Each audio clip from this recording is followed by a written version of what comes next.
Почему мы утрачиваем присутствие Божье в своей жизни? Потому что мы можем хлопнуть дверью перед Иисусом Христом, не исполняя Его заповеди, не слыша и не слушая, что Он говорит, не посвящая свою жизнь Ему, не ожидая Его присутствия.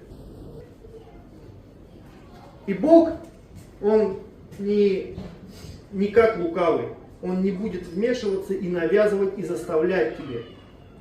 Знаешь почему? Потому что он в Писании это дал четко понять. Он говорит, каждый раз я стою у дверей и стучу.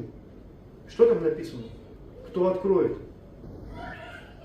Кто откроет дверь сердца своего, он говорит, с тем я зайду и вечерять буду. Он не врывается, как это может сделать лукавый, как это может сделать мир в нашей жизни.